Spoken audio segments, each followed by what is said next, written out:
Good evening, everybody. Earlier, we saw about communication styles and how to be effective in communication. In continuity to that topic, today we are going to talk about time management. And since you have graduated and joined this new company as a fresher, you would know how important time is. Already, you had gone through uh, a number of exams and you cleared the interviews.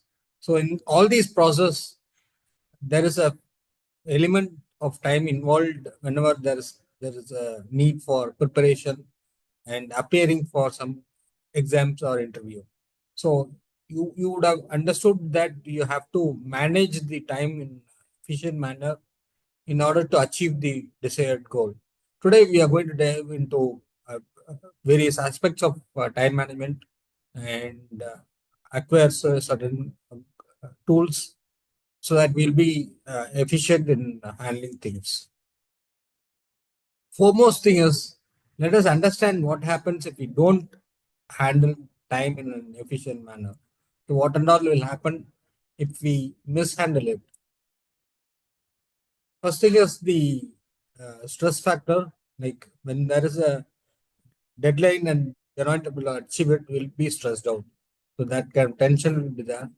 And most often, like whatever we do at the last minute, the quality will be compromised. Like we won't be able to give the best shot at that time. So instead, there will be a less importance, and we'll try to rush things through so that we finish it instead of giving importance to have that quality. When there is a lot of stress, the deadline creates stress, and we will be won't be able to focus much on any other thing because of this deadline. Other people will see us as not a competent person. So if we are not lacking behind in many tasks like this, if you keep failing in many tasks and we are delaying in the process, then people won't look that in a good sense. So they will have their own impression. When this kind of stress and deadlines and things like this keeps happening again and again, we'll be having health issues and there will be a lot of problems due to stress. It is not only the official environment that gets spoiled, it is also a problem with the personal life. What happens is like when we are against deadline and we have to submit it and we do things in the last minute, we'll be putting enormous of effort in that and we'll ignore.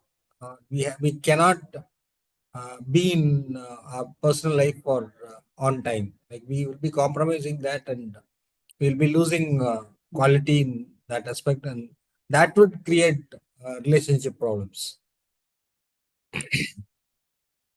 So when we have to use our time, it is good to have some kind of tools which will help us to plan properly and get focus on the task. So one thing is called the mind map technique, where we pour out all our ideas in a diagram format, which are connected to each other. So if we get that kind of structure, we'll be able to present in a better manner. So you can use a paper and pencil for this, or you can use Microsoft Smart Art, or there is a Wondershare Mind Master tool. So this helps us to prepare a mind map. You can use this and try it. Goal setting is to know what we want achieve, what we want to have. So we will dive into goal setting in one more slide. Calendars are good way to track our goals. When we set the goal, we know what and all we need to do. We can put them in the calendar and follow it. For example, in this picture here, there is a calendar, a monthly plan, and we had put different tasks on it. So we won't be forgetting that, and we'll be able to plan accordingly on a per day basis. And finally, like, we should reward ourselves when we accomplish some of the tasks. If it is a small task, we can have a small celebration. If it is a bigger task, we can have more celebration with friends and things like that, so that we have that accomplishment sense, and we are happy with our completion. The one we saw is the goal setting. So there is a concept called smart goals. So this is a very powerful way of handling with goals. So instead of setting a random goal on our own, we can apply this technique and have a very uh, refined definition, so that our goal becomes very powerful. Let's see what SMART is. SMART is a acronym, and S stands for specific. Instead of saying that I want to lose weight, I can say I want to lose 10 pounds in 3 weeks. So that is, becomes more specific. Measurable.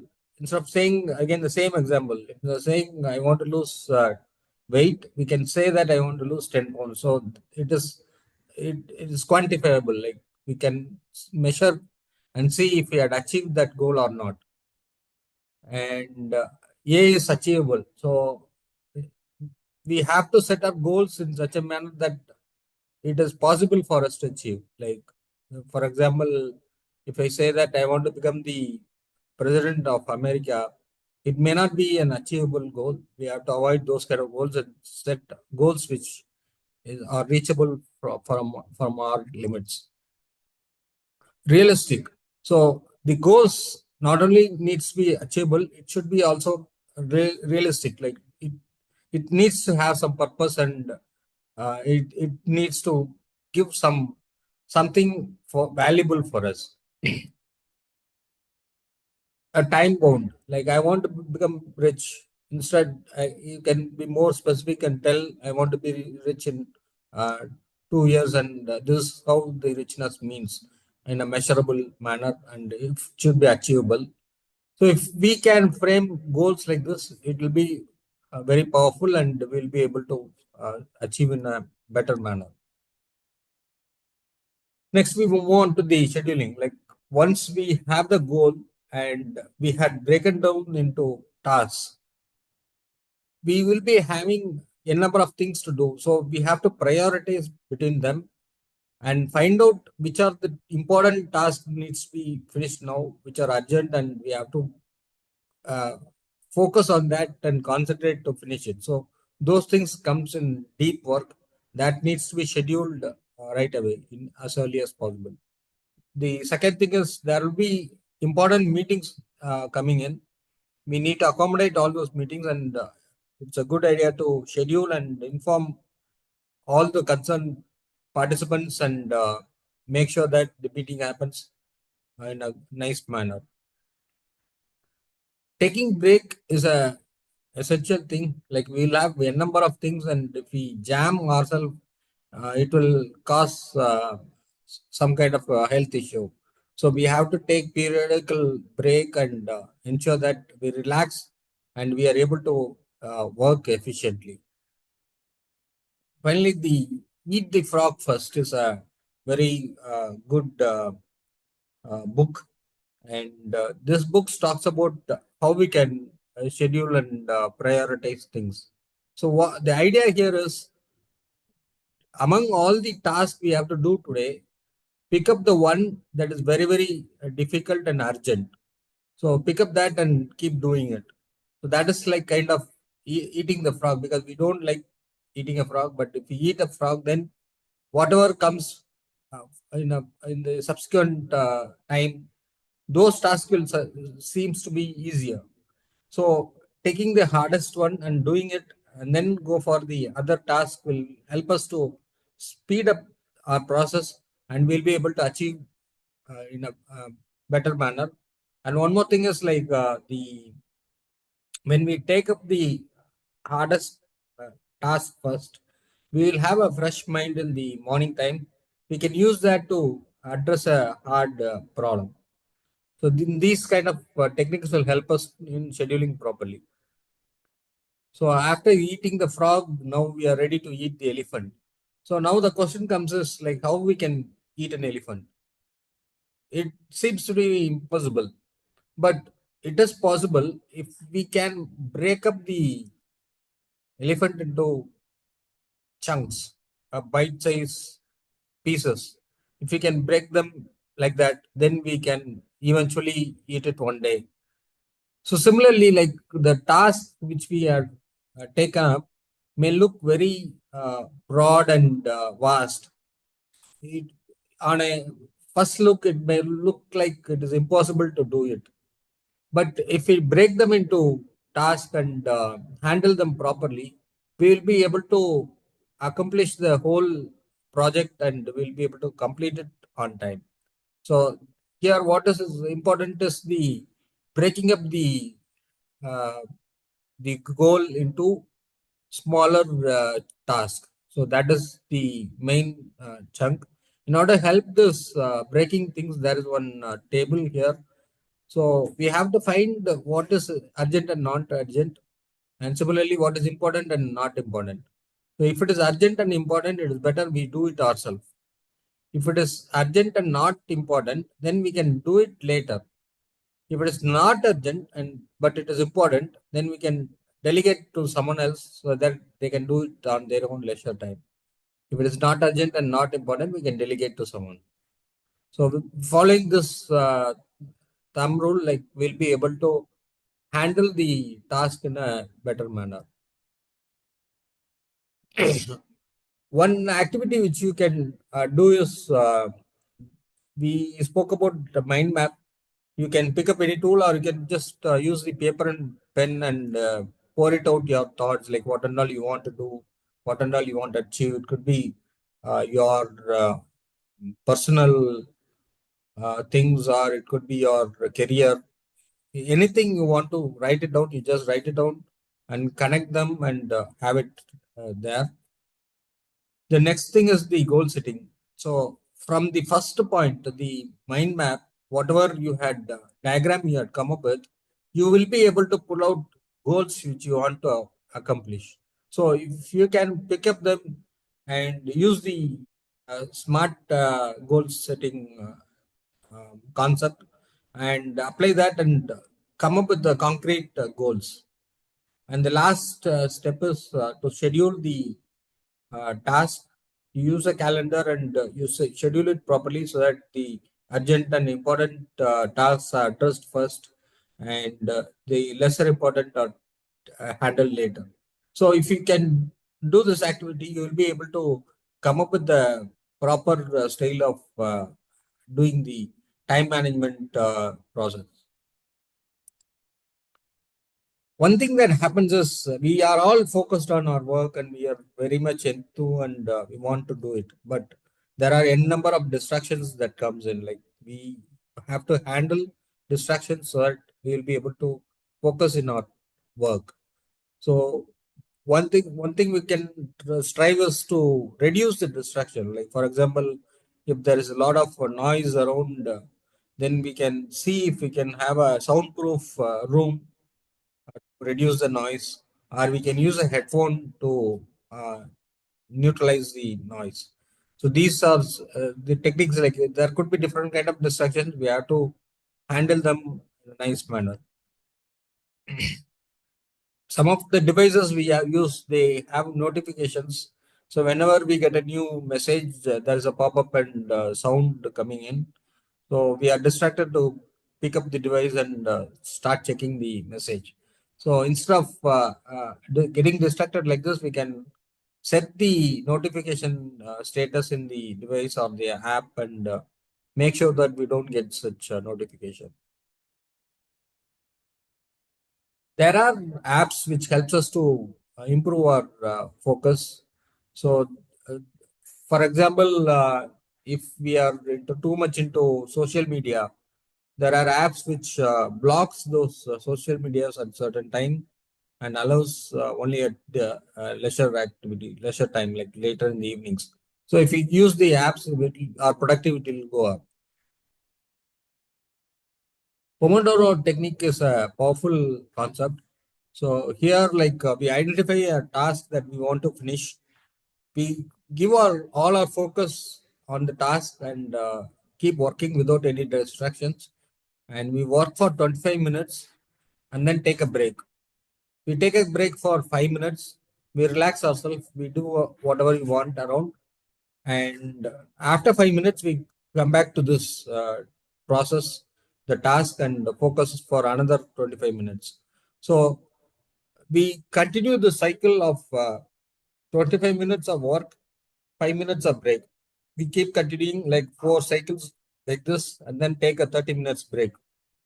So this method helps us to focus on our task at the 25 minutes and relax so that we energize ourselves. And this process helps us to reduce the distraction, and it's very powerful technique which is used by many people, and they are able to see fruitful result out of it. We need to have goals and priorities. That's what we saw in that activity. If we are able to set proper goals and schedule them properly, our focus will be on that, and the distractions will go down. Some of us, like, we have our own thoughts, and we are stressed out, and we have a lot of things going internally within our mind, and that doesn't allow us to focus on the work, and that becomes a distraction. So if we have such scenario, we can try for mindfulness technique where we belong to this place. Like, our focus is and attention is on the current time and the current position, and we are grounded to whatever we are doing now. So this kind of mindfulness technique will help us to focus, and we can try for meditation and other stress reducing activities so that we eradicate the distractions. Procrastination is one more evil thing that happens. Whatever we have to do, we just think that okay, we'll do it tomorrow or next week or something like that. We keep pushing it instead of doing now. So what happens if we do such kind of procrastination?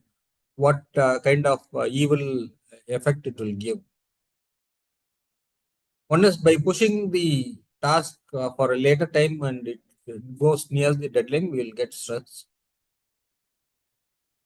So earlier we saw that last minute work will have less quality, and that is what will happen. Our performance will be low,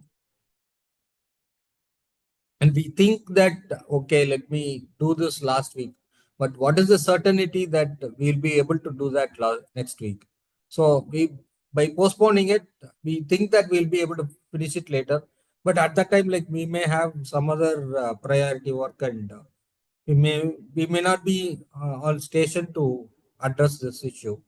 So there is a risk of not doing this work at all, and we don't know what kind of repercussion it will have. So how do we overcome procrastination? One thing is, instead of looking at the larger chunk, we can break it down into smaller tasks and address them individually.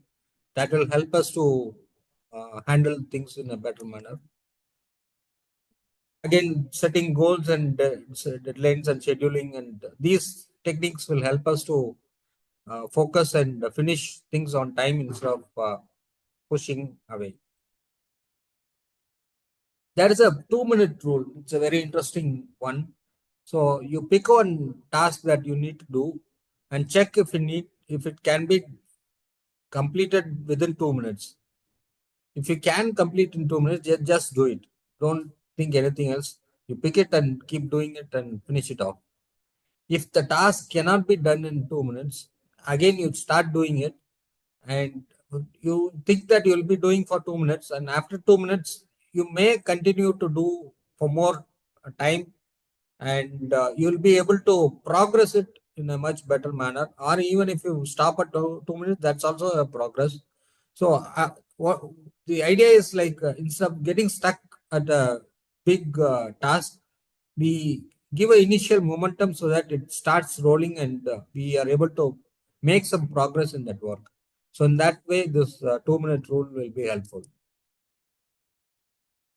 Whatever we achieve, like, we can reward ourselves and have some relaxation and enjoy what has been done. So that reward will help us to have some happiness in our brain, and that will be a motivating factor against procrastination. Some of us, like, we have our tendency of able to say no, even if there's a workload being dumped on us.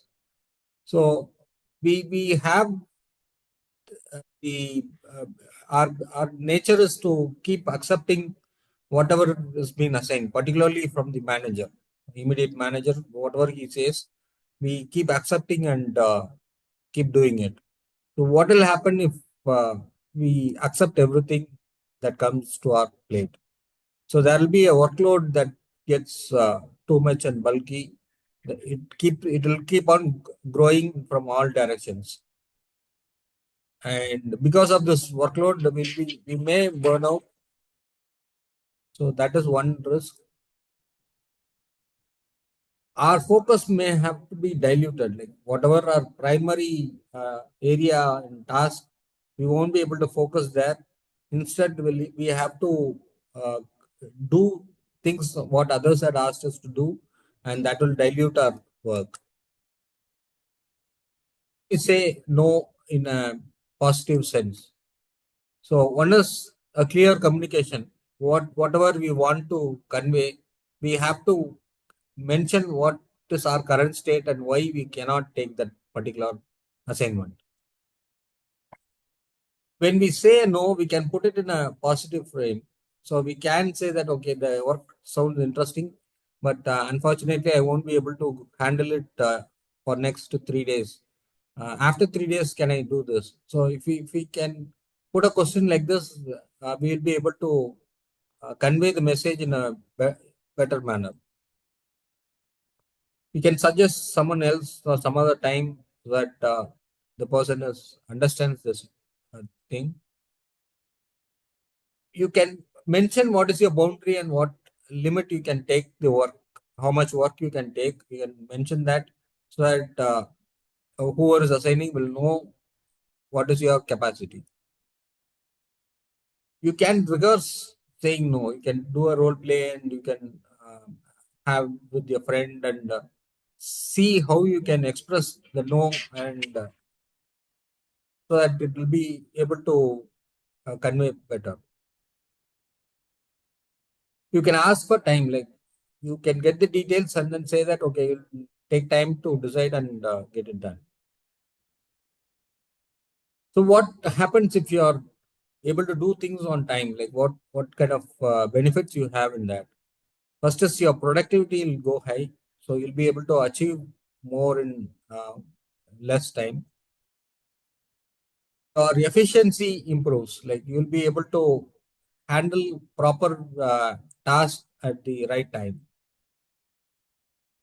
There'll be less stress, and you'll be able to lead a happy life. Work life balance is in a very good sense. People will like you and like your work, and they'll trust you. So with these topics, like we had covered what we can do with the time management. If you have any question, you can ask this. Thank you.